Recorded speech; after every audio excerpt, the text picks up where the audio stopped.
अध्याय 101 भविष्य की चिंताएं। तो हमारा मौका बहुत अच्छा था, लेकिन हमारे पास ज्यादा विकल्प नहीं थे। इरेलिया और काइरिन और बाकी सब रेस जीतना नामुमकिन बना देते और हम वापस नहीं आ पाते। मैंने तामा का सूट वाला हाथ पकड़ा और हम वापस अंदर चले गए। जब हम वहां पहुंचे तो बाकी लड़कियां पहले ही सूट पहन चुकी थीं और काइरीना बाघ के रूप में आ चुकी थी। ड्रेसनल अपने फटे पुराने कपड़ों में लिपटा हुआ मेरा इंतजार कर रहा था। मैं अपने सूट में उसके पास गई और अब हम दोनों लगभग एक ही साइज के थे, लेकिन उसकी छाती ज्यादा चौड़ी थी। तो ग्लास फोर्ज, खैर शुभकामनाएं, मैं वहां बिल्कुल नहीं जा रहा हूं और मुझे इस बात की चिंता है कि आप मेरी बेटी को वहां अपने साथ ले जाएंगे। साशा हमारे साथ नहीं आएगी और न ही तुम, काइरीना या मैक्सिन। इस यात्रा पर सिर्फ हम 5 लोग जाएंगे। तुम्हें शहर में जाने का रास्ता ढूंढना होगा और रेसेस के बारे में जितना हो सके उतना सीखना होगा। जो भी जानकारी तुम पाओगे वो जिंदगी और मौत का फर्क होगी, लेकिन तुम्हें सावधान रहना होगा। तुम्हारी जिंदगी हर चीज से पहले आती है, समझे? उन्होंने मुझे सिर हिलाकर अभिवादन किया और मैं ड्रेसनल की ओर मुड़ा, लेकिन वह पहले से ही अपना हाथ उठाकर मेरे चेहरे पर लहरा रहा था। हाँ बिल्कुल, मैं उन पर नजर रखने और उनकी मदद करने जा रहा हूँ। चिंता मत करो, ड्रेसनल ने मेरे पास आते हुए कहा, और मुझे पता था कि क्या होने वाला है, और ऐसा नहीं लग रहा था कि इस बार वह पीछे हटेगा। हीरा चढ़ाना सक्रिय, सिस्टम ओवरराइड सक्रिय। बढ़ी हुई सुरक्षा X6 जैसे ही चमकदार प्लेटिंग से जुड़ा हाथ मेरे मांस पर षटकोणीय पैटर्न को भरने के लिए ऊपर उठा। मेरे HUD पर दोनों संदेश चमक उठे। मैं खड़ा रहा, लेकिन बल के फैलने का एहसास होने के बावजूद शुरुआती संपर्क अभी भी दर्द कर रहा था। मैंने ध्यान केंद्रित किया और फिर ड्रेसनल की ओर मुड़ा ताकि वह शीशे के पार मेरी नजर देख सके, लेकिन वह पहले ही जोर से हंस रहा था। मैंने बस सिर हिलाया और कंधे तान दिए। जब मैं वापस आऊंगा तो इस लड़के की पीठ थपथपाऊंगा। सूट पहने गर्दन पर हाथ रखकर मैं मुड़ा और साथ आ रही लड़कियों की तरफ देखा। हमें 2 बगी लेनी होंगी और फिर भी पूरा दिन का सफर तो तय करना ही था, इसलिए जल्दी करनी थी। अभी समय बहुत कम हो रहा था। यही विश्वासघात है। क्या सब लोग जाने के लिए तैयार हैं? क्या आपके पास बहुत सारी सीखें हैं? लड़कियां खुशी से चिल्लाईं और मिकोटा ने एक बड़ा बैग उठाया, उसमें से एक कैटसेट कबाब निकाला और मेरी तरफ उछाला। मैंने उसे पकड़ लिया और हम सब उन 2 रेत गाड़ियों में बैठ गए जो हमारे इस्तेमाल के लिए लाई गई थीं। मिकोटा और तामा एक में बैठ गईं और मैं गाड़ी चलाने ही वाला था कि इना ने मुझे बाहर निकाल दिया। तो टिली मेरी गोद में बैठ गई और हम दोनों ने अपनी सीटों पर बने रहने के लिए अपने स्टेबलाइजर चालू कर दिए। चल दर, मैंने अपने हेलमेट में लगे माइक्रोफोन पर आवाज लगाई और लड़कियां खुशी से चिल्लाईं और तुरंत पछताने लगीं कि गाड़ी क्यों नहीं चला रही थी। दोनों लड़कियां गुफा से बाहर निकलकर उस तूफान में कूद पड़ी जो शुरू हो चुका था। मिकोटा हवा में उड़ गया और तामा अपनी जान बचाने के लिए दौड़ी और इना उसके ठीक पीछे थी। मैंने एक हाथ से टिली को और दूसरे हाथ से बार को पकड़ा हुआ था और हम उनके पीछे हवा में उछल पड़े। लगभग 20 मिनट और चलने के बाद जब टिली आखिरकार माइक पर चिल्लाई तो बाकी दोनों ने बेहतर ड्राइविंग शुरू कर दी। अब हमारे चारों ओर तूफान चल रहा था और देखना मुश्किल हो रहा था, लेकिन हमारे HUD में ट्रैकर मैप थे जो हमें रास्ता ट्रैक करने में मदद कर रहे थे, और उन राक्षसों ने हमें अकेला छोड़ दिया। दोपहर के करीब हम खाने के लिए एक गुफा में रुके। तूफान में गाड़ी चलाते हुए खाना खाने की कोशिश कर रहे थे, इसलिए मुंह में रेत भर ली। हम गुफा में पहुंचे और खाने के लिए अपने सूट उतार दिए। हम सब रेत पर बैठ गए और बातें करने लगे कि हमें भट्टी में क्या मिलेगा। नक्शे पर इसे देखकर लगता है कि यह एक विशाल घाटी है जिसके तल पर मुक्त रूप से बहता लावा है। क्या आप लोग इसके बारे में कुछ और जानते हैं? मुख्यतः यही कि हमें वहां नहीं जाना चाहिए। उस जगह पर ऐसे जीव जंतु रहते हैं जो दौड़ के दौरान दिखाई भी नहीं देते। वे कांच और क्रिस्टल से बने राक्षस हैं जो जानलेवा होते हैं। मिकोटा ने कुछ नाटकीय अंदाज में समझाया। खैर, यह तो बहुत आसान व्याख्या थी और यह वही था जो मैंने पहले ही समझ लिया था। मैंने बैग से कुछ सीखें निकाली और तीनों लड़कियों को बातें करते हुए छोड़ दिया। मैंने देखा था कि टिली गुफा के मुहाने के पास खड़ी थी, इसलिए मैंने उसके लिए खाना लाने का फैसला किया। मैं टिली के पीछे गया और उसे अपनी बाहों में भर लिया और उसकी गर्दन पर चूमा। टिली हल्की सी उछली, लेकिन जब मैंने अपना गाल उसके गाल से सटाया तो मुझे उसकी मुस्कान महसूस हुई। मैंने एक हाथ से उसे कबाब दिए और बाकी कबाब अपने हाथों में रख लिए ताकि मैं उसे अपने पास पकड़े हुए खा सकूं। क्या आपको लगता है कि हम ज़ैनो तक पहुंच पाएंगे? हाँ, इसमें कोई संदेह नहीं। आपको इतना आश्वस्त और आश्वस्त क्या बनाता है? मुझे पता है कि हम सभी अपनी तरफ से पूरी कोशिश करेंगे, और अगर हम ऐसा करते हैं तो हम करते हैं, लेकिन अगर हम ऐसा नहीं करते हैं तो हम फिर से कोशिश करते हैं। हालांकि मैं ऐसा कुछ भी करने की योजना नहीं बना रहा हूं जिससे हमें हारने का जोखिम हो, इसलिए मेरा मानना है कि हम जीतेंगे जब तक कि हम जीत नहीं जाते। मुझे लगता है कि ये देखने का एक अच्छा तरीका है। मैं बस चिंतित हूँ देवी, मुझे अभी भी यह विश्वास करना मुश्किल हो रहा है कि जिन लोगों पर हमने भरोसा किया था उन्होंने हमें धोखा दिया। मेरी सबसे बड़ी चिंता इस समय ये है कि हम इना के बारे में क्या करने जा रहे हैं। अब जब हम जानते हैं कि इरेलिया बुरी है तो इना उसकी जागीरदार नहीं रह सकती। मुझे नहीं पता कि हम अभी इसे कैसे ठीक करेंगे, लेकिन हम इसका हल निकाल लेंगे और मैं तुम सबको सुरक्षित रखूंगा। ग्लास फोर्ज आने वाला है, इसलिए हमारे पास चिंता करने के लिए बहुत कुछ है टिली। तो चलो एक एक कदम उठाते हैं मेरे प्यारे। टिली ने मुझे अपना प्यारा नाम बताते ही मेरी बाहों में एक चमकदार मुस्कान के साथ घूम गई। हमने एक दूसरे को चूमा और फिर खाना खत्म करते हुए तूफान को देखने के लिए मुड़ गए। अध्याय 1,02,102। इना चाहती है कि आप खुश रहें। मैं टिली के साथ मिकोटा और टामा की तरफ वापस चला गया, जो अपना खाना खत्म कर रहे थे, जबकि इना दूर से देख रही थी। मैंने टिली के हल्के नीले गाल पर एक चुंबन लिया और फिर उसका हाथ दबाया, फिर अलग होकर इना को देखने लगा। विचारों में खोई इना को मेरा आना तब तक पता नहीं चला जब तक मैं उसके ठीक सामने नहीं पहुंच गया। जब उसने देखा तो उसके चेहरे पर एक भद्दी सी उदासी छा गई और मुझे एक तीखी नजर मिली। अरे, काइरीना सही कह रही थी, मुझे अभी ये सब ठीक करना होगा, वरना भविष्य में मेरे हाथों एक और इरेलिया आ जाएगी। आप क्या चाहते हैं? उसकी आवाज कठोर थी, लेकिन उसका ऐसा सोचना सही था। वह शायद सोच रही थी कि इरेलिया ने मुझे क्यों छोड़ा और क्या बात उसे मुझे छोड़ने से रोक रही थी। मुझे अब ये सब ठीक करना था, क्योंकि अब मैं उसके खिलाफ लड़ने का कोई रास्ता नहीं बचा था, और अगर वह दूसरे पक्ष में शामिल हो जाती तो यही होता। मैं देखना चाहता था कि तुम कैसी हो। मुझे पता है कि तुम इस समय कई अलग अलग भावनाओं से गुजर रही होगी, और मुझे पहले तुम्हारे पास आना चाहिए था, लेकिन मुझे ये जानना जरूरी था कि तुम कैसा महसूस कर रही हो, इससे पहले कि मैं अंदर घुसकर हमेशा की तरह अपनी गलती मान लूं। मैं इना के पास बैठ गया और उसे अपनी बाहों में भर लिया। मुझे लगा कि वह विरोध करेगी, लेकिन कोई विरोध नहीं हुआ। इसके बजाय वह मेरी तरफ मुड़ी और अपना सिर मेरे कंधे पर रख दिया। मैंने उसके चेहरे के बाल हटाए और उसके गाल पर हाथ फेरा। मुझे समझ नहीं आ रहा कि उसने ऐसा क्यों किया। उसे क्या लगता है कि ऐसा करने से उसे क्या मिलेगा? वह तो पहले से ही भगवान है। फेट को जेल में डालने का बदला। वे, मुझे पता है, उससे भी ज्यादा समय से साथ काम कर रहे थे, तो इसका कारण शायद टायरन का धोखाधड़ी के लिए जेल में बंद होना ही होगा। अगर इरेलिया ऐसा ही करती रही तो उसका भी अंत उसी जगह होगा। इना ने मेरी बातों पर यकीन कर लिया, लेकिन मैंने उनसे दूरी बनाए रखी और उन्हें झूठी मान लिया। उन्हें सजा नहीं मिलेगी। अरे, शायद ये सब पहले से ही लिखा हुआ था। उन्हें कहानी आगे बढ़ाने के लिए एक घटिया इंसान की जरूरत थी। मुझे इन लड़कियों से रिबॉर्न के असली मकसद और बाहरी दुनिया में क्या चल रहा है, इस बारे में झूठ बोलना पड़ा। अगर बाहरी दुनिया नाकाम हो जाए तो क्या होगा? अगर रिबॉर्न को बाहर से ही नष्ट कर दिया जाए तो क्या होगा? साइमन ने कहा था कि कोई भी अंदर घुस नहीं सकता, लेकिन उसने अपने लिए एक पिछला दरवाजा बना लिया था जिसके बारे में किसी को पता नहीं था। लेकिन अगर ऐसा न हुआ तो क्या होगा? क्या होगा अगर वे साइमन को यह मानने दे कि सिर्फ वही जानता है? क्या होगा अगर वे खेल के अंदर उसकी सारी गतिविधियों पर नजर रख रहे हों, यहां तक कि फ्रीज के दौरान भी? अगर ऐसा था तो वे उससे ऐसा करने क्यों दे रहे थे? ऐसे बहुत से कारक थे जिन पर बात या चर्चा नहीं की जा सकती थी। मुझे इसकी तह तक जाना था, लेकिन मेरे पास इरेलिया, मेरी बेटियां और अब द ग्लास फोर्ज भी थे। और ये तो बस हिमशैल का एक छोटा सा हिस्सा था, यूं कहें तो। मैं बस किसी को बताना चाहती थी, लेकिन मुझे ये सब अपने अंदर ही रखना था।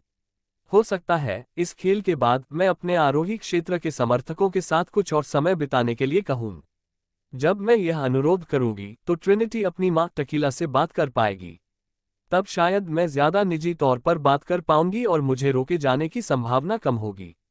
मैं नीचे झुका और इना के गाल पर चूमा, और उसने अपने होंठ मेरे होठों से मिला दिए और अपनी बाहें मेरे गले में लपेट ली। वो मेरी गोद में आकर बैठ गई और हमारे होंठ आपस में जुड़ गए, जिससे मेरे शरीर में गर्मी दौड़ गई। इना की जिज्ञासु जीभ मेरे मुंह में धंस गई, मेरी जीभ से उलझ गई, जिससे मुझे एक हाथ से उसके शरीर और दूसरे हाथ से उसके स्तन को अपनी बाहों में लपेटना पड़ा। मैं इसे जारी रखना चाहता था, लेकिन हम सबके सामने एक दूसरे से मिलने वाले थे। सुनने में भले ही यह कितना भी गर्म लग रहा हो, हमें बहुत कुछ करना था और मैंने खुद को इस जुनून से भरे गुफा अनुभव को छोड़ने के लिए कोसा। मैंने खुद को पीछे खींच लिया क्योंकि इना मेरा सूट खोलने की कोशिश कर रही थी। मुझे उसे रोकना पड़ा, हालांकि मैं बहुत जोर से ऐसा करना चाहता था। उसकी आंखों में विनती देखकर मैं अपने यूडब्ल्यू द्वारा जारी सूट के खिलाफ धड़कने लगा, लेकिन मैं बस माफी मांगते हुए मुस्कुरा दिया। जब हमारा काम पूरा हो जाएगा और हम इस ग्रह से चले जाएंगे, तो हम राक्षस की आत्मा वाली रात की तरह एक और रात बिताएंगे। इना मेरे ऊपर से उतर गई और मैं उसके सामने खड़ा हो गया। तुम बेहतर हो जाओ, वरना मुझे तुम्हें अपनी गोद में बिठाना पड़ेगा, इना ने कहा और मेरे सूट में उभरे हुए पत्थर जैसे सख्त भाग पर अपना हाथ फेरा। मैंने उसके पास पहुंचकर एक हाथ से उसके मुलायम नितंबों को पकड़ा और उसे चूमने के लिए खींच लिया। मेरी उंगलियां उसकी टांगों के बीच से आती गर्मी को महसूस कर सकती थीं, और मैं बस अंदाजा लगा सकता था कि वह अपने सूट के अंदर कितनी गीली होगी। इना ने मेरे होंठ काट लिए और मैं कराह उठा, लगभग अपना सारा संयम खो बैठा। उसका सूट फाड़कर खुद को उसकी टांगों के बीच की गर्म नमी में दबा लेने का मन कर रहा था। मैं पीछे हट गया और हाँफते हुए, लगभग पसीने से तरबतर, अलग हो गया। हालांकि बाहर गर्मी थी, गुफाएं ठंडी थीं, उनमें से लगातार हवा बह रही थी। बाकी सब हमें छोड़ चुके थे और हम रेत की गाड़ियों में इंतजार कर रहे थे। क्या तुम्हें यकीन है? हम जल्दी कर सकते हैं। प्यार, हम इसका आनंद तब लेंगे जब हम वास्तव में इसका आनंद ले सकेंगे, और इस समय आपको हथकड़ी लगाने के लिए जगहें हैं।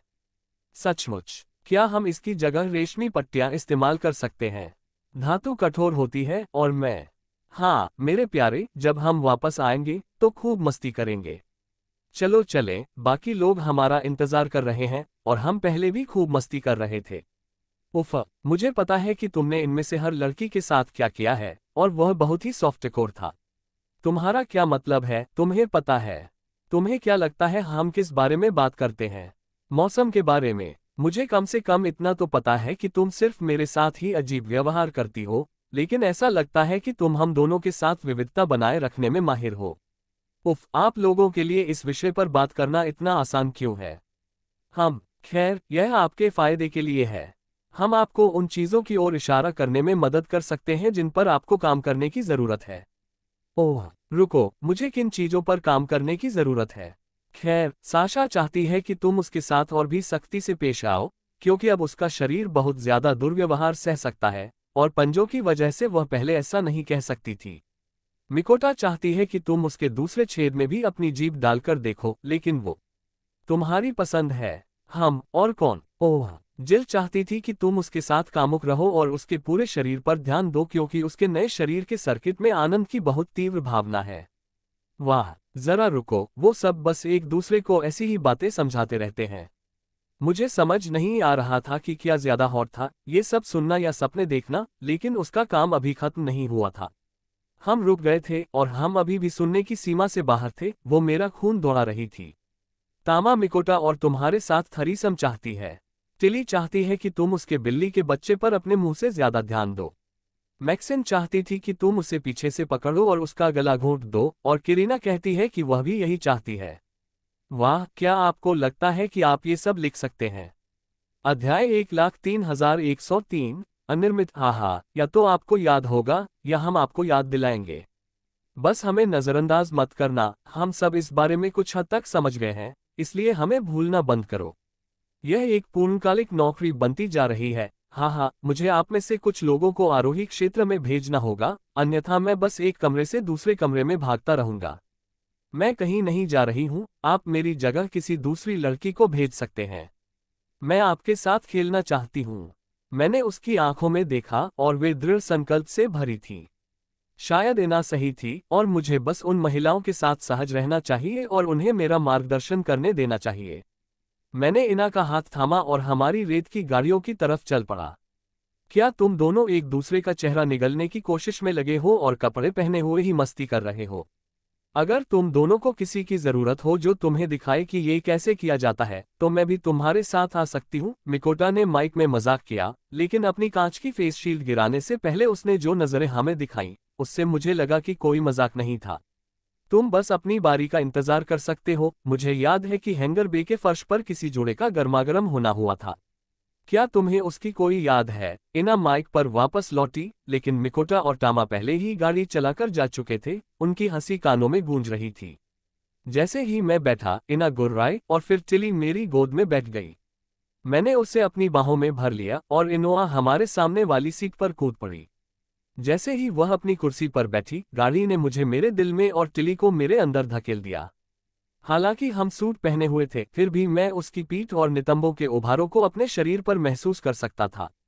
सूट इतने संवेदनशील थे कि ऐसा लग रहा था मानो त्वचा से त्वचा का संपर्क हो रहा हो, जिससे बाकी का सफर शुरुआत में हुई रेसिंग के पहले हिस्से से बेहतर हो गया। मैं इस सोच में खोया हुआ था कि टिली का शरीर मेरे शरीर से कैसे टकरा रहा है, लेकिन जब टिली ने मेरा हाथ पकड़ा और मुझे वास्तविकता में वापस लाया, तो मैं अचानक से जाग गया। आगे जमीन में एक लंबी चौड़ी दरार थी, लेकिन जैसे जैसे हम पास पहुंचते गए, वह और बड़ी होती गई। जल्द ही हम वहां पहुंच गए और हम सब बाहर निकल आए और अपने पैर फैला लिए। तामा और मिकोटा दौड़कर किनारे की ओर आए और नीचे झांकने लगे, लेकिन दोनों तुरंत पीछे हट गए। मैं उनके पास गया और किनारे पर जाकर नीचे देखने लगा कि नीचे क्या है। दूसरी तरफ का अंतर कम से कम 40 मीटर रहा होगा और ये दोनों दिशाओं में आंखों की पहुंच से बाहर तक फैला हुआ था। नीचे देखने से पहले मैं ये देखकर दंग रह गया कि घाटी और चट्टान के किनारे कितने सीधे थे। आमतौर पर ऐसा कुछ दरार की तरह नुकीला होता, लेकिन ये तो ऐसा था जैसे किसी बड़ी तलवार को जमीन में गड़ाना पड़ा हो। क्या तुम्हें पता है कि इस जगह का ऐसा क्या कारण है? ये घाटी प्राकृतिक नहीं हो सकती। कुछ तो जरूर हुआ होगा जिसने इसे सही बनाया होगा। मैंने बोलते समय मिकोटा की ओर देखा और जब वह स्पीकर पर सबको सुनाने के लिए अपनी बात समझा रही थी, तो उसका चेहरा पारदर्शी हो गया। ये घटना लगभग 2 साल पहले सिकंदर और द एनमेड के बीच हुई लड़ाई के कारण हुई थी। वह रेक्सिलियन आदिम देवता मास हैं। ये सिकंदर द्वारा दोनों देवताओं के बीच हुए युद्ध में किए गए प्रहार के कारण हुआ था। दोनों ही युद्ध के लिए डायनेम आधारित हथियार बुलाने में माहिर थे, लेकिन अंत में द एनमेड को पीछे हटने पर मजबूर होना पड़ा। मिकोटा, क्या आप जानते हैं कि उन्होंने हमला क्यों किया? वे प्राइम के केंद्र को संक्रमित करने की कोशिश कर रहे थे ताकि वह नकारात्मक डायनेम उत्पन्न करे। इससे ग्रह पर सभी जीवन नष्ट हो जाएंगे और यह उनके रहने योग्य नहीं रह जाएगा। मिकोटा, क्या रेक्सिलियन अक्सर इस तरह हमला करते हैं? नहीं, वे 50 सालों से ज्यादा समय से सक्रिय नहीं हैं और तब भी यह कोई ग्रह पर हमला नहीं था, बस उनकी समुद्री डकैती थी। उन्होंने कई बाहरी खनन केंद्रों पर हमला किया, लेकिन हमारे पहुंचने पर हर एक नष्ट हो चुका था, इसलिए हमें कोई ठोस सुराग नहीं है कि वे वहां क्यों थे। UW रिकॉर्ड बताते हैं कि जिन खदानों पर हमला हुआ था, वहां साइरम नामक एक अनोखी सामग्री का खनन किया गया था। हमारी वर्तमान तकनीक के स्तर के अनुसार हम इसका उपयोग केवल एक्यूरा जेल मिकोटा बनाने में ही कर सकते हैं। मैंने ग्रह के गड्ढे में नीचे देखा और दूर नीचे लाल रेखाएं दिखाई दी और फिर घाटी के निचले आधे हिस्से पर नाचती हुई लाल रोशनियां छा गईं। मैं नीचे चीजें हिलती हुई तो देख सकता था, लेकिन उन्हें साफ साफ देख पाना बहुत मुश्किल था। सूरज अब ढलने लगा था और मैं थकने लगा था, लेकिन तभी मुझे हमारे पीछे से एक आवाज सुनाई दी, जहां से हम अभी अभी गाड़ी चलाकर आए थे। डेव, मुझे रास्ते में बहुत सारे बड़े बड़े कीड़े दिखाई दे रहे हैं। हमें क्या करना चाहिए? टिली, नहीं, ये बिल्कुल भी अच्छा नहीं था। मैंने अपना नक्शा देखा और पाया कि 12 बड़े लंबे शरीर वाले कीड़े हमारी दिशा में बढ़ रहे हैं। ये बुरा था। अगर हमें अभी नीचे जाना पड़ा तो सफर बहुत मुश्किल होने वाला था, और अगर हम रुके रहे तो हम अपनी ओर आ रहे उस समूह से नहीं जीत पाएंगे। हम यहाँ ऊपर नहीं रुक सकते थे, लेकिन इसका मतलब होता कि बगियों को कीड़ों के हवाले कर देना। खैर, मुझे उम्मीद करनी ही थी कि कीड़े जब देखेंगे कि हम जा चुके हैं तो वे भी चले जाएंगे। अगर हमारी गाड़ियां खो गईं, तो हमें पैदल ही वापस लौटना पड़ेगा और हमारे पास इसके लिए समय नहीं था। ठीक है, सब लोग ध्यान से सुनो। अब हमें घाटी में उतरना है और हमें गाड़ियां कीड़ों के लिए छोड़नी होंगी। चाहे कुछ भी हो जाए, हमें साथ रहना होगा। ये जगह इस धरती की सबसे खतरनाक जगहों में से एक है। ग्लास फोज में कुछ भी हमें मार सकता है, इसलिए ध्यान रखना और भटकना मत। हम नीचे जा रहे हैं। मैंने पीछे मुड़कर देखा जहां से हम अभी अभी आए थे और मुझे रेत के टीले पर राक्षसों की चोटियां दिखाई दे रही थीं। मैंने मुड़कर लड़कियों को पीछे आने का इशारा किया और किनारे की ओर दौड़ा। हम सब घाटी के ऊपर खुली हवा में कूद पड़े और फिर गिरने लगे। अध्याय 1,04,104 कालकोठरी सक्रिय हो रही है। स्टेबलाइजर सक्रिय। मैं गिरने ही वाला था कि मैंने टिली का हाथ पकड़ लिया। उसने देखा कि मैं क्या कर रहा हूं और उसने मेरा हाथ पकड़ लिया। सब लोग हाथ पकड़े और धीरे चलें, से कुछ ठीक चल रहा था और एना आसानी से हवा में दौड़कर मेरे पास आए और मेरा हाथ थाम लिया। टिली ने अभी मिकोटा का हाथ थामा ही था कि मैंने हेलमेट के स्पीकर से अपना नाम चिल्लाते सुना। देव तामाद भी मुझे एहसास हुआ कि लड़की के हाथ मिलाने से पहले क्या कमी थी, और मैं नक्शे पर तामा की स्थिति की ओर गोता लगाने लगा। मैंने अपनी गति बढ़ाने के लिए अदृश्य दीवारों से उखड़ूं बैठने की कोशिश की क्योंकि मैं उसे अपने सामने देख सकता था, लेकिन जमीन बहुत तेजी से पास आ रही थी। मैंने जोर से किक मारी और मैं तेजी से उसकी ओर बढ़ा, उसे पकड़ने लगा, इसलिए मैंने पैर नीचे करके उसकी ओर दौड़ लगाए, लेकिन मैं अभी भी गिर रहा था और जमीन से 10 मीटर से भी कम ऊपर था। मैंने उसे झपट लिया और हवा की एक खड़ी पहाड़ी पर दौड़ने लगा, अपनी नीचे की गति को कम करने की कोशिश कर रहा था। धीरे धीरे मैं ऊपर की ओर बढ़ने लगा और जमीन से लगभग 5 मीटर ऊपर रहते हुए मैं धीमा पड़ने लगा। मैंने चारों ओर चमकती रेत और आसपास के इलाके को देखा, लेकिन अभी तक नक्शे पर कोई खतरा नहीं दिख रहा था, इसलिए मैंने अपनी बाहों में तामा को नीचे देखा। अचानक तामा मेरी बाहों में कांपती हुई जाग गई और फिर आराम करने से पहले मुझे पकड़ लिया। मेरे उसे पकड़ने से पहले ही वह बेहोश हो गई होगी, लेकिन उसने अपनी गति धीमी क्यों नहीं की। मैंने ऊपर देखा तो दूसरी लड़कियां हमारी तरफ उतर रही थीं, इसलिए मैंने सोचा कि जमीन पर जाना ही बेहतर होगा। क्या हुआ तामा? मैं अदृश्य सीढ़ियों पर हवा में नीचे उतरते हुए सवाल पूछ रहा था और उसने तुरंत कोई जवाब नहीं दिया। तलहटी से ठीक पहले तामा ने बोलने का फैसला किया और मैं रेत से लगभग 10 सेंटीमीटर ऊपर रुक गया। मैं डर गई, माफ करना। मुझे पता है कि मुझे बहादुर होना चाहिए, लेकिन मैंने पहले कभी ऐसा अनुभव नहीं किया था। ऐसा लग रहा था जैसे मेरा दिमाग विचारों को समझ ही नहीं पा रहा था, इसलिए मैं समझ ही नहीं पा रही थी कि कैसे अपने दिमाग को धीमा करूं। तामा, अब मुझे समझ आया कि क्या हुआ था और मुझे हाथ पकड़कर शुरुआत करनी चाहिए थी। जब हम कूदे थे तब ऐसा कुछ नहीं होता, लेकिन सब कुछ इतनी तेजी से होने लगा।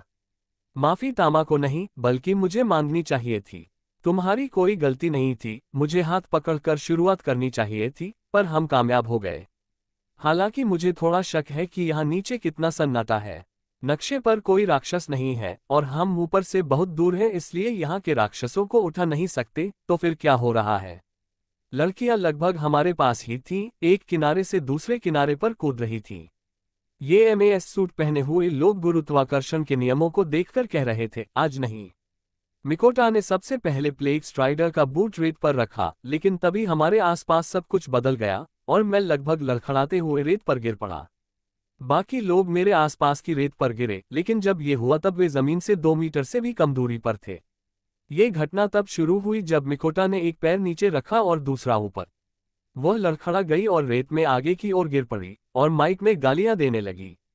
सिस्टम प्रतिबंधित, कालकोटरी सक्रिय हो रही है। वाह, वो मेरे हेलमेट एचयूडी में नहीं था, ये पिछले गेम जैसा ही था, मेरी आंखों से प्रक्षेपित हो रहा था।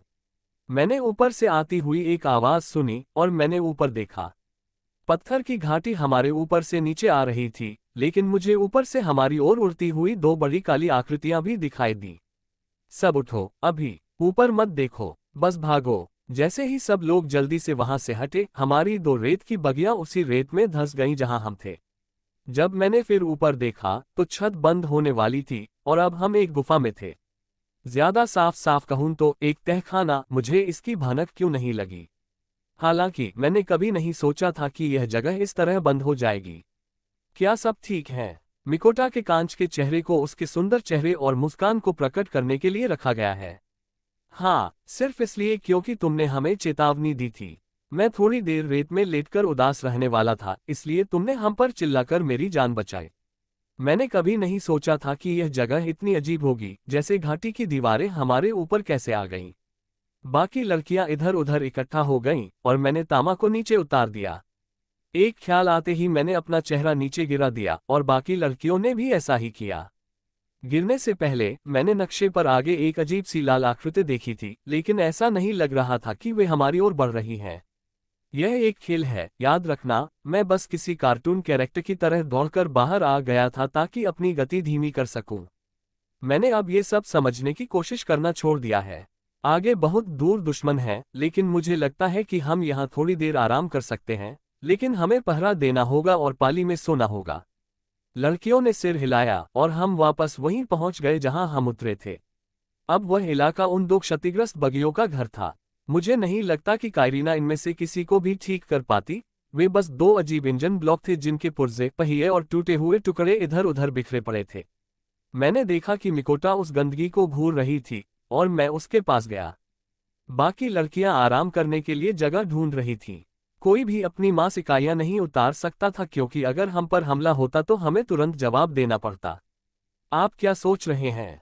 मिकोटा ने पहले तो कोई जवाब नहीं दिया, लेकिन फिर उसने धीरे धीरे अपना शरीर मेरी ओर घुमाया और फिर अंततः अपना सिर मेरी ओर घुमाया। मुझे अभी तक नहीं पता, शायद मैं इसके साथ कुछ कर सकूं। बस इतना ही मुझे उससे मिला जब वह मलबे की तरफ मुड़ी और ढेर की तरफ चलने लगी। मैंने उसके नीले और गुलाबी रेखाओं वाले धूसर प्लेटेड सूट से चांदी की धुंध छलकती देखी। जैसे ही कोहरा धातु को छूता, वह धूल के ढेर में गिरने लगा। मुझे उस समय कुछ समझ नहीं आ रहा था कि क्या हो रहा है। मैं बस मिकोटा को काम करते हुए देख रहा था और बाकी लोग आराम कर रहे थे। अध्याय 1,05,105 कैन्यन क्रूज। हम तीनों में से किसी ने भी लगभग 6 घंटे तक बाकी तीनों को जगाया नहीं। हम बहुत ज्यादा व्यस्त थे, पसीने से तरबतर हो रहे थे। मैंने कभी सोचा भी नहीं था कि मिकोटा इस तरह के काम में इतना माहिर होगा, और मेरा खून तेजी से दौड़ रहा था और मुझे नींद की कोई जरूरत नहीं थी। मैं जाने के लिए तैयार था। मैंने उस राक्षस का आखिरी टुकड़ा उठाया जो हमने बनाया था। माइक्रो नैनो ने उसे जोड़कर जोड़ बना दिया। मैं वापस वहां गया जहां मिकोटा बाहें फैलाए खड़ी थी और मेगा बगी में अपने बग्स के साथ कुछ अंतिम समायोजन कर रही थी। मिकोटा ने सभी टूटे हुए हिस्सों को स्कैन कर लिया था और क्षतिग्रस्त हिस्सों को उनके मूल स्तर तक तोड़ दिया था। फिर हमने अल्टा से इस मेगा बगी का एक योजनाबद्ध आरेख बनाने को कहा और हम काम पर लग गए। अब हमारे पास 5 सीटों वाला एक 6 पहियों वाला राक्षस था जिसमें टिली के खड़े होकर रॉकेट दागने के लिए एक जगह थी। ये पहले वाले सामान्य राक्षसों से ज्यादा बड़ा नहीं था, लेकिन अब ये कवच के रूप में अतिरिक्त धातु से ढका हुआ था। हमारे पास कांच की खिड़कियां भी थीं और इंजनों के चारों ओर अतिरिक्त सुरक्षा थी और पीछे के 2 टायर भी थे जो अतिरिक्त 2 टायरों की सामग्री की बदौलत अब बड़े हो गए थे। मुझे नहीं लगता कि इस कालकोठरी के निर्माता को हमारा बनाया हुआ सामान पसंद आएगा, लेकिन मुझे इसकी परवाह नहीं थी। कीड़ों ने हमें हमारी गाड़ियां टुकड़ों में दे दी, उनसे हमें मारने की कोशिश कर रहे थे और अब हमने उसे वापस जोड़ दिया था। कालकोठरियों पर कोई नियम नहीं थे, बस इतना था कि ज्यादातर में प्रवेश द्वार के अंदर जाने के लिए छोटे दरवाजे या छोटे हॉल थे, इसलिए गाड़ी का कोई मतलब नहीं था। हालांकि ये जगह इसके लिए एकदम सही थी। एक बड़ी सीधी रेतीली घाटी जिसके बीच से मैग्मा की एक पतली धारा बह रही थी, जिससे यह इस राक्षस को भगाने के लिए एक आरामदायक जगह बन गई। हमने मिकोटा की क्लोन गन को भी किनारे लगा दिया था और उन्हें अपग्रेड कर दिया था क्योंकि अगर उन्हें नष्ट कर दिया जाता तो वे फिर से बन सकती थीं, जबकि हम अंदर सुरक्षित थे। मैंने मिकोटा की तरफ मुड़कर देखा तो उसके पसीने से तर माथे और एक बड़ी सी मुस्कान थी जब उसने अपनी बाहें नीचे कर लीं। मैंने अपना एक हाथ उसके कंधे पर रखा और उसका सिर मेरे कंधे से सटा हुआ था। मैं हमें वहां ले गया जहां बाकी लड़कियां सो रही थीं और टिली और इना को जगाया ताकि वे 3 घंटे तक निगरानी रखें। दोनों लड़कियां हैरान थीं और मेगा बगी के बारे में सवालों से घिरी हुई थीं, लेकिन मैंने उनसे कहा कि जब तक हम सो न जाएं, तब तक इंतजार करें। मैंने सोचा कि तामा को सोने देना ही बेहतर होगा क्योंकि पहले उसे मौत के करीब का अनुभव हुआ था। मैं मिकोटा के साथ घाटी की दीवार के सहारे झुक गया और नीचे सरक गया और कुछ ही देर बाद मिकोटा का सिर मेरी गोद में लिए हुए बेहोश हो गया। जब तामा ने हमें जगाया तब भी मुझे थोड़ी सुस्ती महसूस हो रही थी, लेकिन मैंने कुछ स्ट्रेचिंग की और उसे दूर भगा दिया। कुछ घंटे कुछ न करने से तो बेहतर ही थे और मेगा बगी हमें पैदल चलने के मुकाबले ज्यादा आराम से चलने में मदद करने वाली थी। मिकोटा और तामा ने हमारे साथ स्ट्रेचिंग की और फिर हम गाड़ी की तरफ चल पड़े जहां टिली और इना हमारा इंतजार कर रही थीं। तो तुम लोगों ने ये कैसे किया? मैंने मिकोटा को पहले भी चीजें ठीक करते देखा है, लेकिन इस तरह कभी नहीं। ये चीज पहले से बिल्कुल अलग है, इना ने उत्साह से कहा। अब जब मैंने अपग्रेड कर लिया है तो बग्स ज्यादा रचनात्मक हो गए हैं। कौन जाने अगले बग के साथ क्या होगा। ठीक है, तो फिर चलें ताकि हम बाकी ग्रुप के पास वापस आ सकें। तामा, क्या तुम गाड़ी चलाना चाहोगी? कौन? मैं गाड़ी चला सकता हूं, लेकिन क्या तुम्हें यकीन है? हाँ, क्या तुम्हें यकीन है? क्या तुम नहीं चाहते कि मैं गाड़ी चलाऊं? इना ने मेरे सामने आते हुए पूछा। नहीं, आपको उन चीजों पर लेजर फायर करना होगा जो बुर्जों के बहुत पास आ जाएंगी। चूंकि यह एक कालकोठरी है, हमें बस सभी राक्षसों और बूस को मारना है और अंत में हमें सारी लूट मिल जाएगी। इसका मतलब है कि अंदर रहकर लड़ना बेहतर होगा। तामा ने काफी आराम किया है और उसे गाड़ी चलाना भी अच्छी तरह आता है। इना बहस करना चाहती थी, लेकिन उसने अपनी बाहें क्रॉस कर ली। मिकोटा ने साइड का दरवाजा खोला जो ऊपर की ओर सरक रहा था, और हम सब अंदर घुस गए, एक साइड गन बुर्ज के चारों ओर घूमते हुए। हालांकि अभी अभी मेरे पास बड़ी योजना थी, लेकिन मुझे एहसास हुआ कि मैं खुद को बेरोजगार छोड़ चुका हूं। अंदर पहुंचकर तामा ड्राइवर की सीट पर बैठ गई और मिकोटा उसके सामने वाली सीट पर। इना मेरे बगल में बैठी थी, जबकि टिली हमारे पीछे और अपने युद्ध केंद्र तक जाने वाली छोटी सी सीढ़ी के पास बैठी थी। सबके बैठ जाने के बाद हमने दोनों तरफ के दरवाजे खोल दिए और मिकोटा के क्लोन उसके बनाए बुर्जों पर चढ़ गए। मानक राइफल लंबी दूरी की एक ही गोली वाली थी, लेकिन मिकोटा ने किसी तरह उन्हें दो दो बैरल ऑटोफायर दे दिए थे। जैसे ही हम आगे बढ़ने लगे, इना अपने दरवाजे से बाहर देख रही थी, और मैंने नक्शा देखा, लेकिन दुश्मन नक्शे की सीमा से बाहर चले गए थे। हम चल पड़े, और जल्द ही हम चल पड़े। मुझे हैरानी हुई कि गाड़ी कितनी आसानी से चल रही थी। मैं आगे झुकी और मिकोटा के कंधे को दबाया, और उसने अपना हाथ मेरे कंधे पर रखकर अपना सिर टिका दिया। वह अभी भी थकी हुई होगी, लेकिन उम्मीद है कि इसमें पूरा दिन नहीं लगेगा और हम कैंप वापस पहुंच सकेंगे। आगे दुश्मन। तब मैंने मिकोटा का कंधा छोड़ा और पीछे बैठ गया, अपने वाइजर का शीशा नीचे करने की कोशिश करते हुए। मैंने अपने HUD मैप पर नजर डाली और मुझे सामने की खिड़की से 4 बड़ी क्रिस्टल चींटियां हमारी तरफ दौड़ती हुई दिखाई दी। मैं पलक झपकते ही घबरा गया, तभी लाल धारियों ने चींटियों को कागज की तरह काट दिया और वे काले कणों में बिखर गईं। वाह, ये चीजें सचमुच मक्खन की तरह उन्हें चीरती हैं, आयोना। हम चलते रहे और ज्यादातर सफर काफी आरामदायक रहा। इना, मिकोटा और टिली ने राक्षसों को मार गिराया और तामा गाड़ी चला रही थी। चूंकि तामा और मैं हाथापाई के विशेषज्ञ थे, इसलिए मैंने अपनी उंगलियां घुमाई और इंतजार किया, लेकिन आगे मुझे घाटी का अंत दिखाई दे रहा था। यही मेरे चमकने का समय होगा। इससे कोई फर्क नहीं पड़ता था कि हमारा बॉस कैसा होगा, मैं तो बस लड़ने के लिए बेताब था। अध्याय 1,06,106। जैसे मैं अभी सोने गया था जब हम घाटी के अंत तक पहुंचे, तो वहां केवल 4 राक्षस बचे थे। वे किसी प्रकार के प्रार्थना करने वाले मेंटिस जैसे दिख रहे थे, लेकिन उन पर कांच के कवच थे। मिकोटा के क्लोनों ने लाल किरणों की बौछार में पहले 3 को काट डाला, जबकि टिली ने आखिरी राक्षस को रॉकेटों की एक जोड़ी से नष्ट कर दिया। मुझे यकीन था कि कोई न कोई अपने मॉनिटर की स्क्रीन पर चिल्ला रहा होगा, रो रहा होगा कि यह सही नहीं है और यह किसी नियम के विरुद्ध होगा। मुझे चिंता नहीं थी, न ही मुझे परवाह थी। यह उनकी अपनी गलती थी कि उन्होंने कीड़ों को हमारे साथ यहाँ गाड़ियां धकेलने दी। ये हमारी गलती नहीं थी कि हमने जो कुछ भी हमारे पास था, उससे रचनात्मक काम किया। जैसे जैसे हम गुफा के अंत तक पहुंचे, कांच के कीड़ों के आखिरी हिस्से काले कणों में बिखर रहे थे। दीवार में एक दरार थी जो आगे तक फैली हुई थी, लेकिन वह इतनी छोटी थी कि हम सोच भी नहीं सकते थे। मुझे लगा कि गेम मास्टर ने हमें कुछ चुनौतियां देने के लिए ही जगह बदली होगी। मैं स्वीकार करता हूं कि मैंने इस यात्रा की ऐसी कल्पना नहीं की थी, अल्टा। मैं आपकी बात से सहमत हूं, लेकिन मुझे ऐसा लग रहा है कि उस दरार के अंदर कुछ ऐसा है जो कालकोटरी के पहले 98% हिस्से में हमारे द्वारा किए गए त्वरित काम की भरपाई कर सकता है। मुझे लगता है कि आप सही हो सकते हैं। मैं एक बड़े घृणित प्रकार के राक्षस, टाइटन वर्ग अल्टा को उठा रहा हूं। टाइटन क्लास, उस छोटे से गड्ढे में। अब मैं इस मुलाकात को लेकर कम उत्साहित महसूस कर रहा था। टाइटन बहुत बड़ा लग रहा था, इसलिए हम जल्दीबाजी में नहीं जा सकते थे। तामा दरार की तरफ जाने ही वाली थी, लेकिन मैं आगे झुका और अपना हाथ उसके कंधे पर रख दिया और दूसरे हाथ से आराम करने के लिए एक अच्छी जगह बताई। अल्टा का कहना है कि ऊपर एक टाइटन श्रेणी का राक्षस है, इसलिए मुझे लगता है कि हमें एक बार फिर आराम करना चाहिए। मिकोटा और मुझे वहां जो कुछ भी है उसका सामना करने से पहले कुछ और नींद की जरूरत है। सब सहमत हो गए और हम दरार के प्रवेश द्वार से थोड़ी ही दूर एक बंद जगह पर पहुंच गए। सब लोग मेगा बगी से बाहर निकल आए और मैं खुद को घसीटता हुआ कोने में ले गया। इना ने कहा कि वह थकी नहीं है, इसलिए उसने और तामा ने पहरा दे दिया, जबकि बाकी लोग 3 घंटे और गहरी नींद में सो गए। टिली मेरी तरफ सिमट गई और अपना सिर मेरे कंधे पर टिका दिया, जबकि मिकोटा ने अपनी जगह वापस ले ली और अपना सिर मेरी गोद में रख लिया। मुझे नींद आने में लगभग 10 मिनट लगे। मैं दीवार में दरार के बारे में सोचता रहा। वहां अंदर क्या होगा? शायद कोई विशाल कांच की मकड़ी या कोई नुकीला सेंटीपीड। मुझे यकीन नहीं था, और जो मैं नहीं जानता था उसके बारे में सोचते रहने से मुझे नींद नहीं आ रही थी। आखिरकार मैं सो गया, तभी तम ने मुझे जगा दिया। वाह, क्या कुछ गड़बड़ है? मुझे तो ऐसा लग रहा है जैसे मैंने अभी अभी अपनी आंखें बंद कर ली हों, मैंने हेलमेट से अपनी आंखें रगड़ते हुए कहा। तारांकन धमाका। ट्रैक। मैं तेजी से ऊपर उठा और लड़कियां मुझसे दूर हो गईं। ये दरार से आ रही थी। मैंने अपना छज्जा नीचे किया और मुड़कर उस दरार को देखा।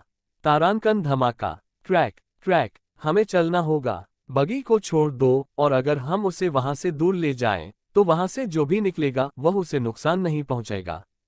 मैंने मिकोटा और टिली को सहारा दिया और फिर दौड़ना शुरू किया। इना और तामा भी हमारे साथ हो ली और हम रेत पर दौड़कर घाटी के दूसरी तरफ जाने लगे। मैंने हमें दरार से दूर ले जाने का प्रयास किया, लेकिन हम ज्यादा दूर नहीं जा पाए।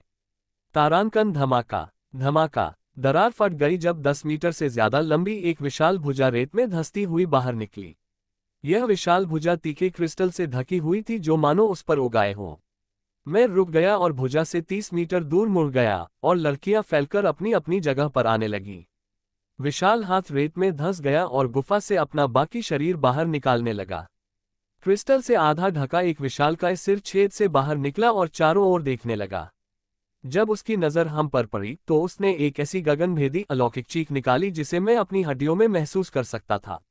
आग। क्लोन ने मिकोटा द्वारा बनाए गए 2 बैरल वाले बुर्जों को अलग कर दिया था और अब उन्हें मिनीगन की तरह थाम रखा था। राक्षस के हाथ पर वार कर रहा था, लेकिन इसका कोई खास असर नहीं हुआ। इना और टिली की ओर से आ रही पतली पीली रोशनी की किरणों और रॉकेटों की बौछार का असर ज्यादा हुआ, लेकिन इससे राक्षस की गति धीमी हो गई क्योंकि वह अपने शरीर को बाहर खींच रहा था। वह चीज बहुत बड़ी थी और जब उसने अपना शरीर सीधा किया तो उसका सिर लगभग छत को छू रहा था। कालकोट्री की छत 15 मीटर से भी ज्यादा ऊंची थी, इसलिए वह आधा राक्षस हमसे बहुत ऊंचा लग रहा था। मैं उसे आधा इसलिए कह रहा हूं क्योंकि उसके पैर नहीं थे, बस एक विशाल शरीर था जिसमें से क्रिस्टल निकल रहे थे। अचानक वह प्राणी फिर से दहाड़ा और क्रिस्टलों ने हम पर टुकड़े बरसाने शुरू कर दिए। हीरा चढ़ाना सक्रिय। तुम मेरे पीछे रहो, बाकी सब लोग छिप जाओ और उस चीज को धीमा करने के लिए हमें कुछ दमनकारी आग दो। पुष्टि। लड़कियां। मैं तामा की ओर दौड़ा, अपना नगीनाटा निकाला और फिर उसके सामने घूम गया। वह मेरे पीछे आ गई और हम टुकड़ों की बौछार में भागने लगे। राक्षसी वस्तु का पता चला। गुरुत्वाकर्षण डायनेम सक्रिय। उल्टे मुझे तुरंत तलवार का जरा भी वजन महसूस नहीं हुआ। मैंने गुस्से और अल्टा के लक्ष्यीकरण तंत्र की मदद से सामने से आ रहे क्रिस्टल को चीर डाला। क्रिस्टल रुक गए क्योंकि दूसरी लड़कियों की एक और गोल गोलीबारी ने उनके किनारों को चीर दिया।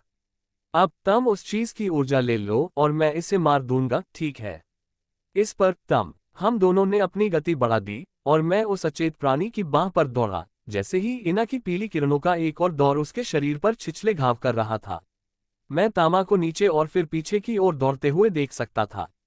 उसके बालों की डोरियां चिपक गईं और मैं उसके शरीर से डायनेम पंप करती हुई चमकती नीली रेखा देख सकता था। सिस्टम ओवरराइड सक्रिय। क्षति x4, गति x2। में नीचे गिरा और उस बाजू के नीचे फिसल गया जो अब मेरे ऊपर झूल रहा था। गति में वृद्धि ने मुझे समय रहते चकमा देने में मदद की, इसलिए मैं उठा और कूदकर दूसरे बाजू को पुल की तरह इस्तेमाल किया। मैं बाजू के पार आधे शीशे वाले चेहरे की ओर दौड़ा और अपनी तलवार उठाकर उस राक्षस के चेहरे पर झपटा।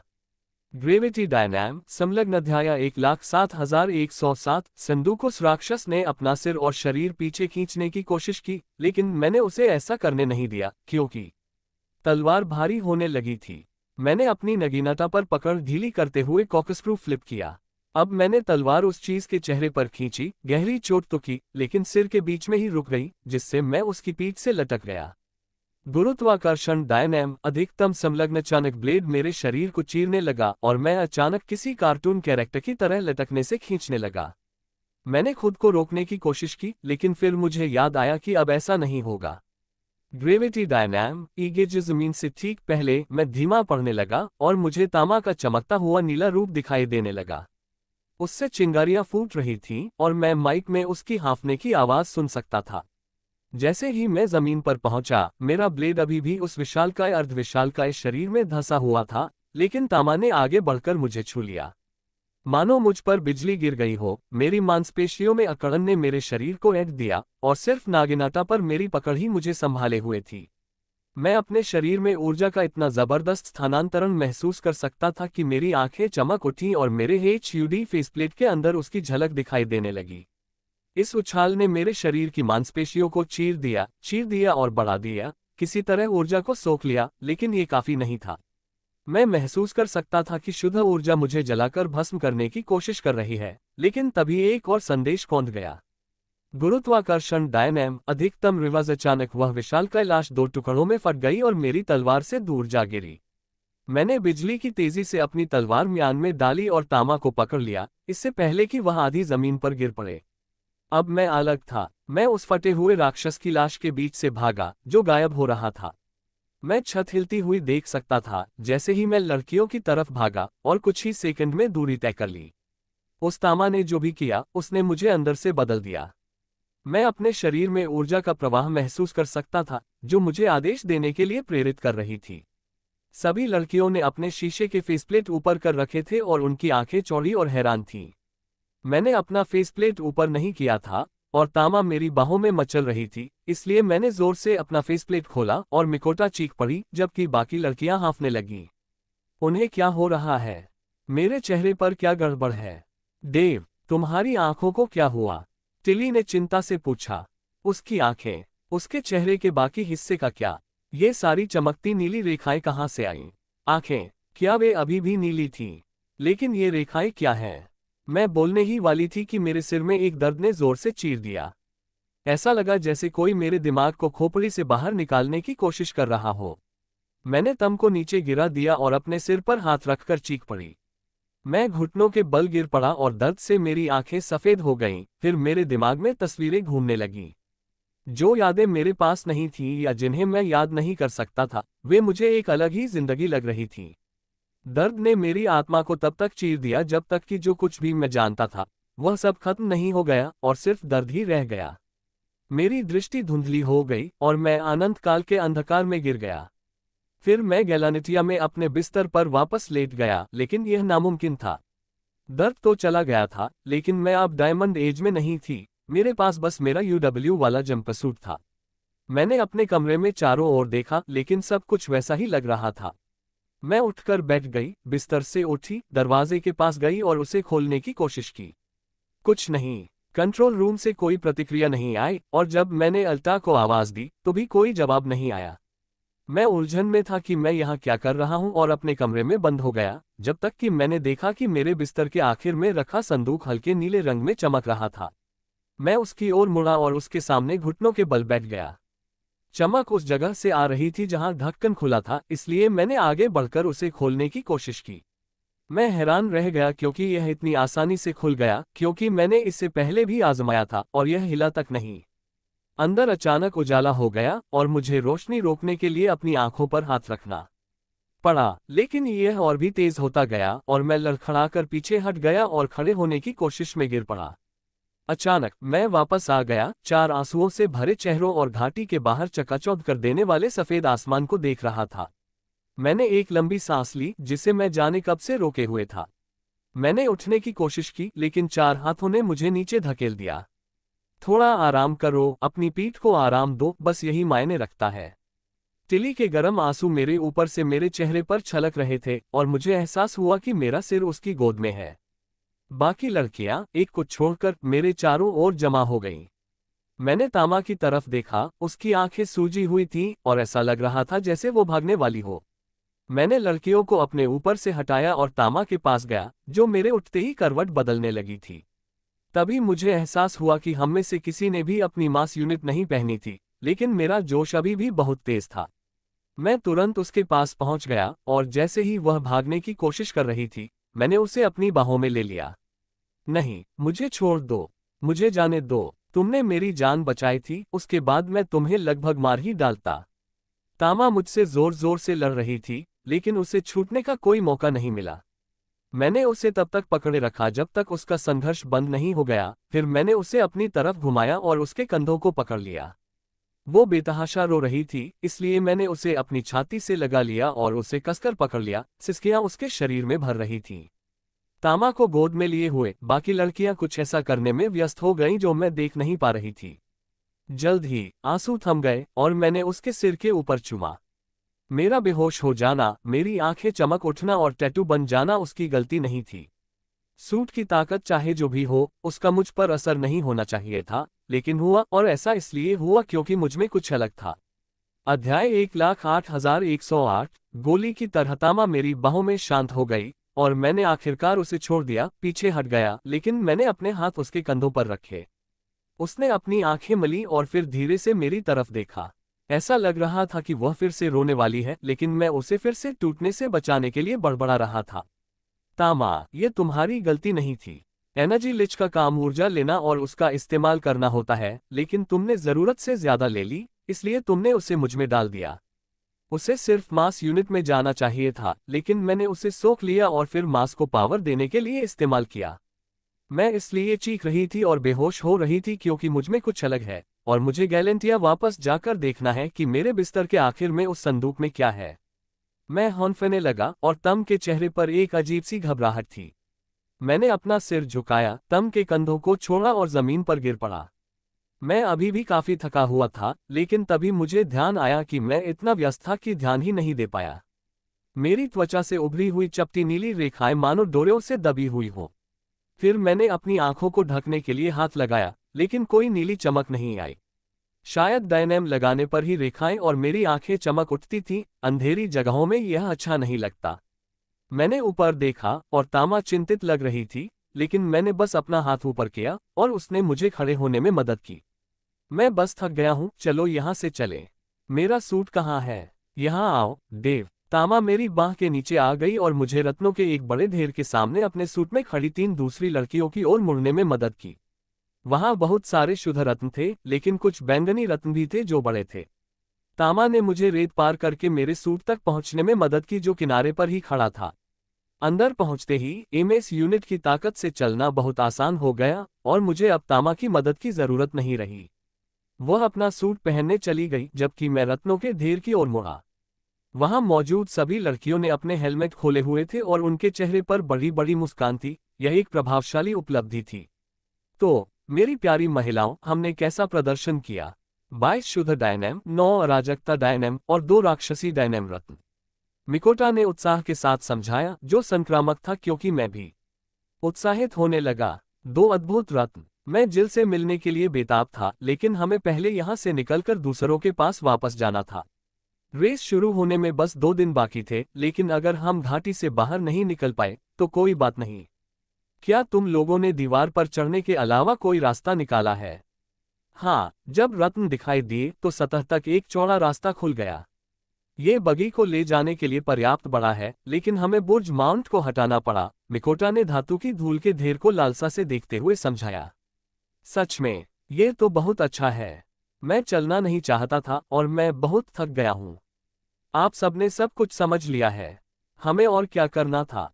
जब तुम गहरी नींद सो रही थी तब हमने सब कुछ तैयार कर लिया था। तुम्हें ये सब बंद करना होगा। इना ने मुझे डांटा। तुम मुझे बता रहे हो? ऐसा नहीं है कि मुझे यह महसूस करना अच्छा लगा कि कोई मेरे दिमाग को खोपड़ी से बाहर निकालने की कोशिश कर रहा है।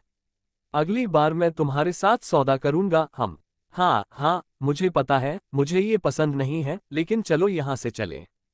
हम सब सहमत हो गए और शीशे नीचे करके गाड़ी में बैठ गए और थोड़ी सी कोशिश के बाद मैं गाड़ी में चढ़ गया। मैं रत्नों को चढ़ाने में मदद करना चाहता था, लेकिन लड़कियां इसमें कोई दिलचस्पी नहीं दिखा रही थीं।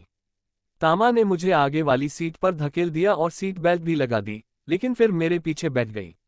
लड़कियों के सामान लादने के बाद सब लोग गाड़ी में बैठ गए और इस बार इना गाड़ी चला रही थी। मैंने देखा कि इना बीच की ओर गाड़ी चला रही थी, लेकिन फिर जोर से मुड़ गई, एक बड़े चक्कर में, लेकिन फिर भी उसकी गति बढ़ गई। अचानक इना ने गाड़ी का पहिया सीधा किया और हम लावा की धारा के सामने एक मानव निर्मित रैंप की ओर चल पड़े। मैंने जल्दी से देखा और हे भगवान, हैंडल ढूंढ लिए और खुद को संभाला, इना के जमीन पर गिरने से पहले। हम उस रैंप पर रेल की पटरियों पर रॉकेट स्लेज की तरह दौड़ रहे थे, जो मिकोटा ने जरूर बनाया होगा, लेकिन इससे कोई फर्क नहीं पड़ता था कि उसे किसने बनाया था। वह लावा धारा कम से कम 5 मीटर चौड़ी थी, कोई रास्ता नहीं था जिससे हम उसे पार कर पाते। मैंने इना की तरफ देखा, लेकिन उसका शीशा पारदर्शी था और मैं उसके हाव भाव नहीं देख पाया। अचानक सूट के स्पीकर पर इना की आवाज आई। ठीक है लड़कियों, बिल्कुल वैसे ही जैसे हमने बात की थी। रैंप पर चलो, कूदो, फिर पूरी ताकत से आगे बढ़ो, इना। मैं बहस करना चाहता था, लेकिन आखिरी पल में मैंने पीछे मुड़कर देखा और तीनों लड़कियां पीछे खड़ी थीं। मुझे लगा कि गाड़ी का अगला हिस्सा रैंप से टकराया और जैसे ही हम रैंप से उतरे लड़कियां उछल पड़ीं। किसी तरह हम सीधे हुए और गोली की तरह आगे की ओर उड़ गए। ये क्या हो रहा था? मैंने पीछे मुड़कर देखा तो लड़कियां जमीन पर खड़ी थीं और उनके हाथ कांप रहे थे। क्या हो रहा था? अचानक हम गिर पड़े और रेत पर गिर पड़े, लेकिन किसी तरह हम ठीक थे। अभी क्या हुआ? मैंने पीछे मुड़कर देखा तो तीनों लड़कियां जमीन से उठ रही थीं। टक्कर ने उन्हें जरूर गिरा दिया होगा, लेकिन क्या वे हमें थामे हुए थीं? मैं असंभव कहकर चिल्लाना चाहती थी, लेकिन फिर मुझे याद आया कि यह सब तो बस एक बड़ा खेल था। यहाँ असंभव का मतलब सीमित सोच है। यह इना का मूर्खतापूर्ण विचार था। हमने मेगा बगी को मिकोटा तक ले जाने के लिए स्थिरीकरण प्रणाली का उपयोग किया। काम कर गया, है ना? अब मेरी तारीफ करो, आयोना। हाँ बेब, तुमने कमाल कर दिया। मैं सच में बहुत प्रभावित हूँ, मैंने कभी ऐसा सोचा भी नहीं था। यह एक शानदार योजना थी और यह वाकई काम कर गई। मैं कितनी देर बाहर रही ताकि तुम लोगों को इसके अभ्यास का समय मिल सके? मौन रुको, क्या आप लोगों ने इसे आजमाने से पहले कम से कम एक बार अभ्यास किया था? // आयोना। अध्याय 1,09,109। एजेंट चावन, तुम मजाक कर रहे हो, है ना? हमारे पास ज्यादा समय नहीं था, आप सिर्फ 15 मिनट के लिए बाहर थे। ज्यादातर लोग घबरा गए, लेकिन टिली और मैंने उन्हें समझाने की कोशिश की कि ऐसा पहले भी हो चुका है दूसरे खेलों में। तो फिर मैंने ये योजना सोची और हमने इस बारे में बात की कि यह कैसे काम करेगा, और अब हम यहाँ हैं, आयोना। आपको मानना होगा कि यह एक अच्छी योजना थी, तामा। इस बात से इनकार नहीं किया जा सकता कि यह कोई प्रतिभाशाली कार्य नहीं था, लेकिन हम इसका त्वरित परीक्षण कर सकते थे, है ना? नहीं, हम इसे सिर्फ इसलिए उठा सकते थे क्योंकि यह पहले से ही ऊपर जा रहा था। यह बहुत भारी होता, इसलिए हमें बस यही उम्मीद करनी थी कि यह काम कर जाए, इना। हम घाटी से बाहर जाने वाले पहाड़ी रास्ते पर आधे रास्ते पर थे, इसलिए मैंने आराम से बैठने का फैसला किया।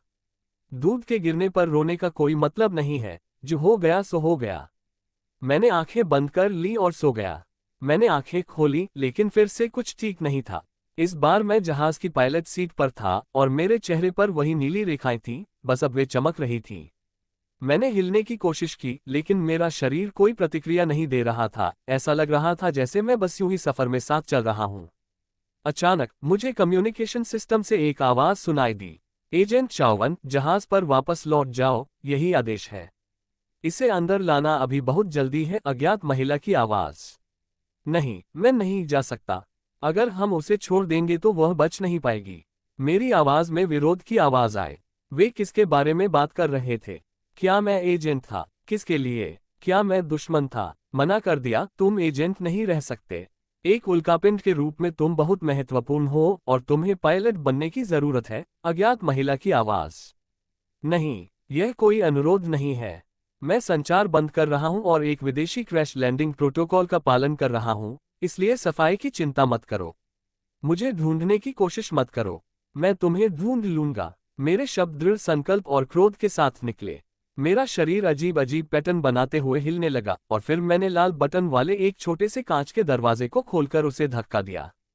जहाज काले अंतरिक्ष से घूम गया और मैं डिस्प्ले में उस ग्रह को देख सकता था जहां से मैं आया था। मैं संचार के उस पार मौजूद व्यक्ति के प्रति क्रोध और आक्रोश महसूस कर सकता था, ठीक उसी तरह जैसे मैं था जिसमें मैं रह रहा था।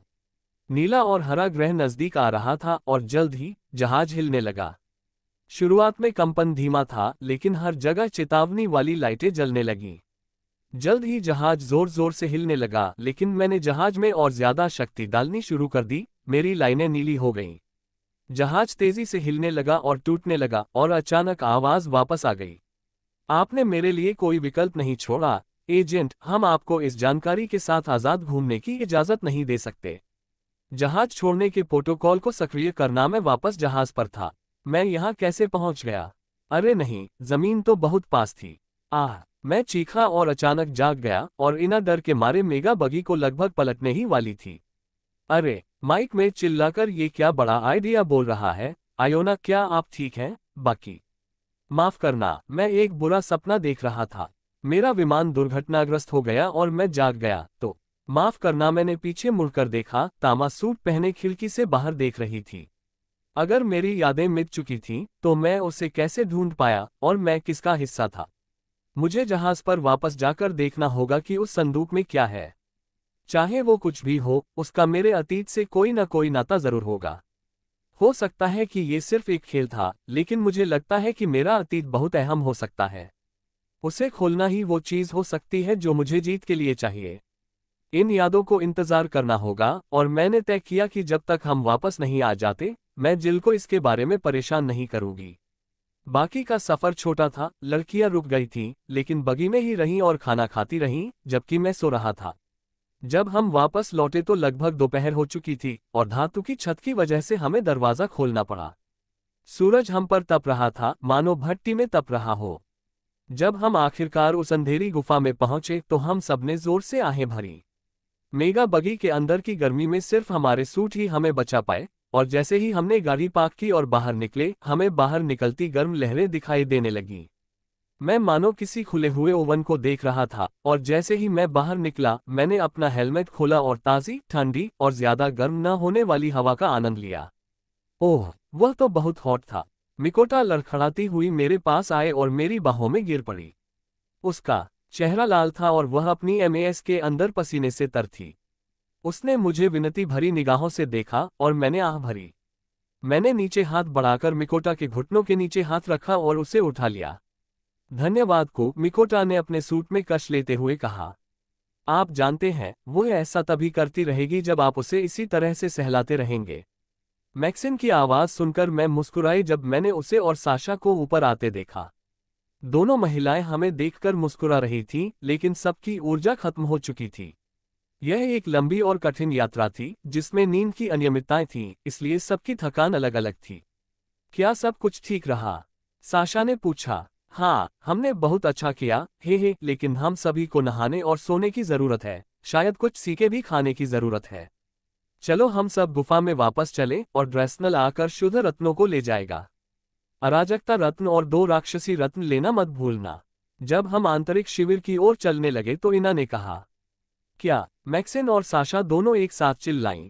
ये कैसे संभव है? रुको, डेव, तुम्हारा चेहरा। ये नीली रेखाएं क्या हैं? तुम लोगों को वहां क्या हुआ? अच्छा सवाल है, लेकिन इसका जवाब नहाने के बाद सीखों पर भी दिया जा सकता है। चलो, हम सुनना चाहते हैं कि तुम तीनों ने हमारे साथ खेलते हुए क्या क्या सीखा है। अध्याय 1,10,110। बाथटब में दृश्यरतिका। हम सब कैंप में वापस आ गए और मैंने मुस्कुराते हुए मिकोटा को नीचे उतारा। मैं अपने सूट से बाहर निकला और गुफा की हवा को अपने पसीने से भीगे शरीर पर महसूस करके राहत महसूस की। उस हॉट बॉक्स के अंदर का तापमान मुझे मेरे सूट में ही लगभग पका रहा था, अंदर की कूलिंग सिस्टम के बावजूद। डेव, आप इस तरह नीली रेखाओं से क्यों ढके हुए हैं? मैंने मुड़कर देखा तो साशा अपने यूडब्ल्यू इश्यू सूट में मेरी तरफ आ रही थी। उसके लंबे नीले बाल उसकी छाती पर लहरा रहे थे और उसके खूबसूरत चेहरे को ढांक रहे थे। मुझे अभी अभी एहसास हुआ कि मैंने अपनी कच्ची के अलावा और कुछ नहीं पहना था। कोई आश्चर्य नहीं कि वो मुझे ऊपर से नीचे तक ऐसे देख रही थी जैसे कोई मांस का टुकड़ा हो। जैसा आप देख रहे हैं वैसा ही है। मुझे तामा से एक सुपरचार्ज मिला और इसने मेरे अंदर कुछ जगा दिया। शायद मैं थोड़ा और देखना चाहती हूँ। साशा ने एक मोहक मुस्कान दी और मेरे पास आकर मेरी बाह तक आ गई। साशा मुझे एक मेज पर ले गई जहां से कैटसेट कबाब की वही जानी पहचानी खुशबू आ रही थी। मैं साशा के साथ बैठ गया और फिर मैक्सिन और काइरीना मेरे दूसरी तरफ बैठ गईं। मैंने पेट भर खाया और तब तक खाता रहा जब तक मेरा पेट दर्द करने लगा।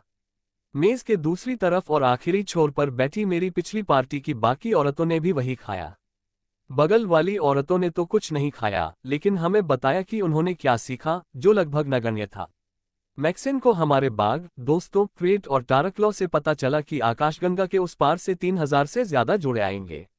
यानी 6,000 से ज्यादा अलग अलग लोग हमें मारने की कोशिश करेंगे, और राजा की जो भी योजना होगी, वह भी। सब कुछ इस बात पर निर्भर करेगा कि हमारे अपग्रेड कैसे हुए। और कुछ भी सीखने की बात करें तो वह सचमुच कुछ भी नहीं था। राजा की योजना में एक भी पलड़ा नहीं छूटा था, और हर साल आदिदेव अलेक्जेंडर दौड़ शुरू होने से ठीक पहले रास्ता बदल देते थे। हमें कौशल और टीमवर्क पर निर्भर रहना था, लेकिन शुरुआत में एक ही जगह पर लोगों की अत्यधिक संख्या एक समस्या बन सकती थी। काइरीना ने मुझे थोड़ी राहत देने के लिए कुछ जानकारी जुटाई थी। हम में से हर एक को एक टैटू बनवाना होगा जो शहर के गुंबद से बाहर निकलते ही फीका पड़ जाए। अगर कोई उससे पहले किसी दूसरी जाति पर हमला करता है तो वह तुरंत आप पर निशान लगा देगा और आप चमकने लगेंगे। ऐसा होते ही आपको रेत के आदिम सांपों द्वारा मौत के घाट उतार दिया जाएगा, जो इस ग्रह से आए थे और खुद सिकंदर द्वारा नियंत्रित थे। हमने जिन लोगों से बात की उनमें से ज्यादातर के अनुसार कोई भी इनसे बच नहीं पाता, इसलिए परेशानी खड़ी करना बेकार है। तो ये बस एक भूल भुलैया में दौड़ है। ये बहुत बुरा नहीं लगता। इसमें क्या चाल है? मैक्सिन ने बताया, बात यह है कि जब तक सभी लोग भूल भुलैया से बाहर निकलेंगे तब तक कुल मिलाकर केवल 300 से 400 प्रतियोगी ही बचेंगे। भूल भुलैया जीवित है और देवता द्वारा नियंत्रित है। केवल सबसे कुशल ही इस चुनौती से बच सकते हैं। यही कारण है कि शुरुआत में कोई भी नहीं लड़ता। हमें बाकी रास्ता दौड़ना होगा और मार्ग चिन्हित किया जाएगा। उसके बाद ही हम बाकी दौड़ के बारे में पता लगा पाएंगे, साशा ने कहा उठते हुए, और फिर उसने मुझे अपना हाथ दिया।